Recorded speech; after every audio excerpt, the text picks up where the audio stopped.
ಬಸವಣ್ಣನವರೇ ತನ್ನ ಗುರುವಾಗಿರುವುದರಿಂದ ತಾನು ಧನ್ಯಳೆಂದು ತೃಪ್ತಿಗೊಂಡ ಭಾವ ಅವಳ ಅನೇಕ ಗುರುಸ್ತೋತ್ರ ವಚನಗಳಲ್ಲಿ ಕಾಣಬಹುದು.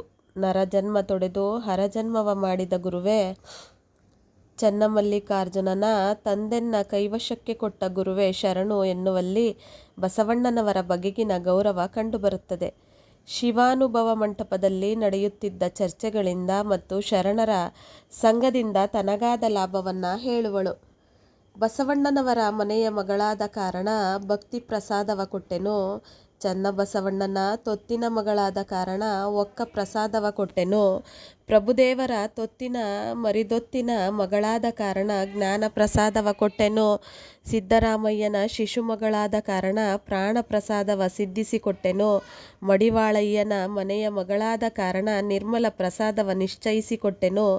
ಇಂತಿ ಅಸಂಖ್ಯಾತ ಗಣಗಳೆಲ್ಲರೂ ತಮ್ಮ ಕರುಣದ ಕಂದನೆಂದು ತಲೆ ದಡಹಿದ ಕಾರಣ ಚನ್ನಮಲ್ಲಿಕಾರ್ಜಯ್ಯನ ಪಾದಕ್ಕೆ ಯೋಗ್ಯಳಾದೆನು.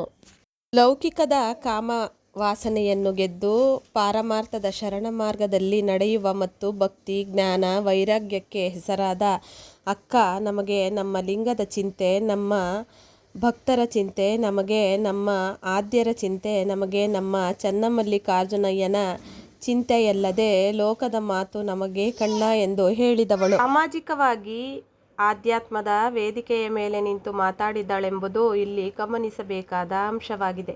ಮನುಷ್ಯನು ತನ್ನೊಳಗಿರ್ದ ಮಹಾಘನವನ್ನರಿದು ಬದುಕಬೇಕೇ ವಿನಃ ಹಗಲು ರಾತ್ರಿ ವ್ಯಸನ ಮಾಡುತ್ತಾ ಇದ್ದರೆ ಏನು ಪ್ರಯೋಜನ? ಅಗಸ ನೀರೊಳಗಿರ್ದು ಬಾಯಾರಿ ಸತ್ತಂತೆ ಆಗುವುದೆಂದು ಎಚ್ಚರಿಸುವಳು. ಎಲ್ಲವನ್ನೂ ತಿಳಿದವೆಂದು ನಟಿಸುವವರನ್ನ ಕಟುವಾಗಿ ಟೀಕಿಸುವಳು. ಕೊಳಲ ದನಿಗೆ ಸರ್ಪ ತಲೆದೂಗಿದಡೇನೋ, ಒಳಗಣ ವಿಷವ ಬಯಕೆ ಬಿಡದನ್ನಕ್ಕ ಹಾಡಿದಡೇನೋ ಕೇಳಿದಡೇನೋ, ತನ್ನಲ್ಲಿ ಉಳ್ಳ ಅವಗುಣ ಬಿಡದನಕ್ಕ ಒಳಗನರಿದು ಹೊರಗೆ ಮರೆದವರ ನೀ ಎನಗೆ ತೋರಯ್ಯ ಚನ್ನಮಲ್ಲಿಕಾರ್ಜುನ ಎನ್ನುತ್ತಾಳೆ. ಮನುಷ್ಯ ತನ್ನ ತಾನು ಅರಿತುಕೊಂಡು ತಾನು ಮಾಡುವ ಕೆಲಸಗಳನ್ನು ಎಚ್ಚರಿಕೆಯಿಂದ ಮಾಡುತ್ತಾ ತನ್ನಲ್ಲಿದ್ದ ಶಕ್ತಿಯನ್ನು ಸದುಪಯೋಗ ಮಾಡಿಕೊಳ್ಳಬೇಕು. ಮೊದಲು ತನ್ನನ್ನು ಅರ್ಥ ಮಾಡಿಕೊಂಡಾಗ ಆನಂತರ ಪರರನ್ನು ಅರ್ಥ ಮಾಡಿಕೊಳ್ಳಲು ಸಾಧ್ಯ.